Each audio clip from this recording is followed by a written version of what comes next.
Okay, so then is the very simplified answer to this just pay attention to performance, and when it goes down, stay away from the gym for a few extra days? Or like where's the, I don't know if it's the gray area, where's the nuance? What are we actually going to start to take away from this? Yeah, and that's exactly what I think it should be. And that's kind of that is what the evidence suggests.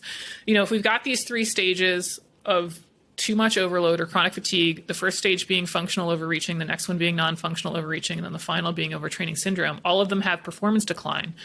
That's the bad news. But high-level athletes try to get into that first stage of functional overreaching so that they rebound to a higher level of performance after a week of rest, which means we have an indicator, and it's plenty sensitive for 99% of athletes. It's going to be sensitive enough for elite athletes, which we'll talk about.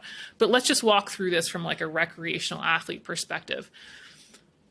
Recreational athlete doing fine.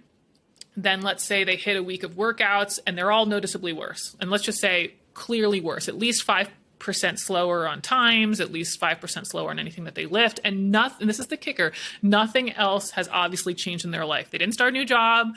They didn't have a new kid.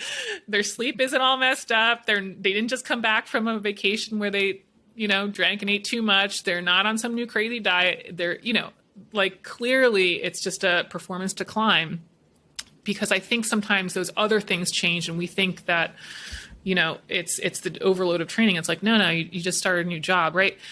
But if that happens, then it's like, okay, let me take some time off. Maybe I am overtrained. And so guess what? You take a week off and when you're ready to go back to the workout, you work out again and it's fine. Like worst case scenario here is you had this performance decline for like a week, you take off some training and then you rebound higher. I mean, that means that you got to the functionally overreach stage, right?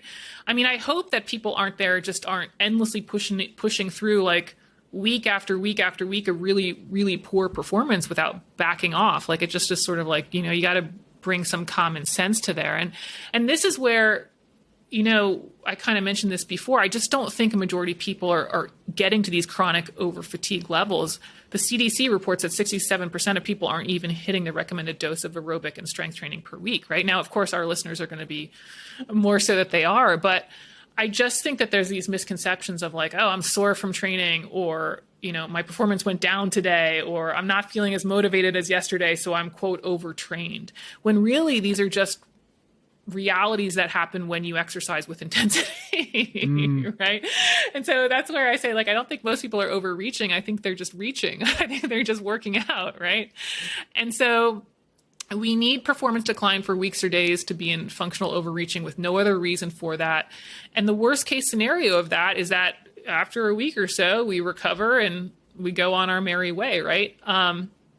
And I just wouldn't want people to kind of be making these day by day decisions on that. Like if I stopped exercising every time that my performance just got worse one day, I probably wouldn't have exercised for at least 50% of the days that I've exercised, right? So there is going to be some natural fluctuation in this. Every athlete knows that there's natural fluctuation, and we just need to make sure that that's significant enough to be meaningful, and there's no other reason for it occurring.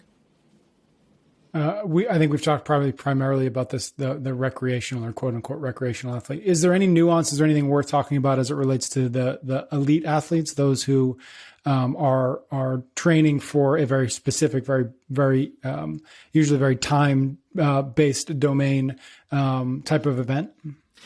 Yeah, and I'd even like to include in here the recreational athlete who is training for a specific event. Let's say you're training for your first marathon or your master's competition or some dedicated lifting cycle you're doing, because I do appreciate that. Like there's plenty of people who realize they're not going to be the next Tia, but they still want to be the best that they can be. And that's great. I don't want to put that down at all, but so let's include those people, but let's all include all the way up to our elite athletes. This is where peaking comes into play.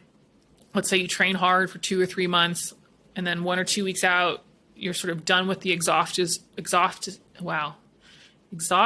training, and you taper, you rest, you recover, and then ideally peak or super compensate to being stronger for this specific event.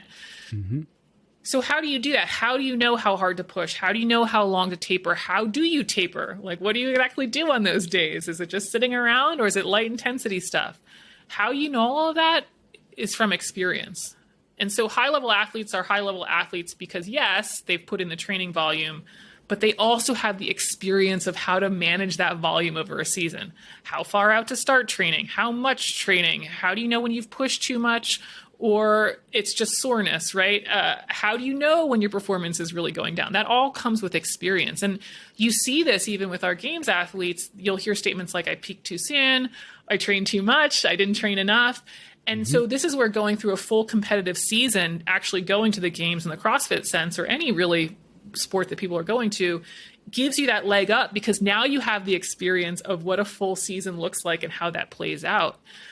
And this is also where a coach really comes into play, because they can be in tune, kind of checking the athlete to see how their performance is going. And I think they're some of the best moderators for mood or confidence, right? That are always going to outpredict, in my opinion, the athlete and the coach combo better than any app of what they're going to say. And I think this is one of the reasons why Tia is so hard to beat, right? She's got 5 seasons now where she knows exactly the rhythm of the season. She knows what her body feels like at different points in the season. She knows how hard to push. She knows what the wind down week should look like, or whatever her taper looks like. I don't know. And then her coach is her husband, who I'm sure can tell you just based on posture, how she's feeling that day, right? He knows how and when to push and how and when to back off. And I'm going to tell you that's better than any app out there, right? I just don't think that these apps are really going to be taking over the world anytime soon. There's just human elements to this that combine these several biological processes that apps cannot predict, read, or recreate. You just know. And for athletes who aren't at that level, who maybe don't have a super experienced coach, like what do you do preparing for a certain event? Maybe it's your first marathon, or maybe you're an intermediate lifter and you're doing a strength cycle. Well, that's why we have all these template programs, right? They're written by experienced coaches.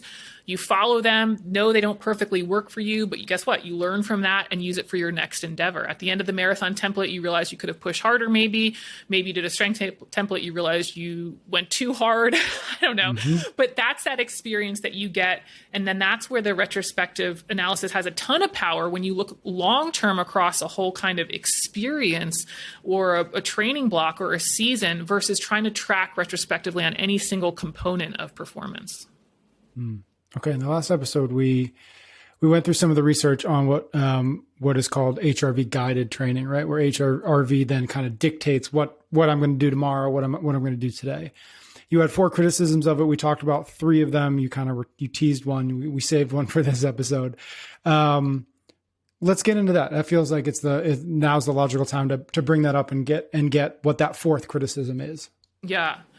HRV guided training, quickly, I found 4 studies, but it was this idea of people take their HRV in the morning and that tells them whether or not they're going to do high or lower intensity that day. And at the end, we compare the groups and see, okay, did the HRV guided group do better than the group that just did kind of maybe 5 days on, 2 days off, something like that. And yeah, there were some criticisms I had of the 4 studies I found. But more related to this podcast, what I was thinking about when I was reading those studies is while they were happening, was HRV really the best indicator of what was going on and what would happen with performance? Like the people that followed the standard training, when it didn't go as well as the HRV guided training, would we have known just by looking at the performance? Was 5 days on and 2 days off just too much for the recreational athlete? Was their performance already stagnating just as much as HRV was changing or better than, right? And so that's what's kind of interesting about that. Would it have outperformed the athlete just going, wow, this was too much, or wow, I just had a week of really bad runs. Like maybe I just need to take a week off. And so I'm still not sure that it outperformed using performance as an indicator or what we would expect, them to progress for their type of level.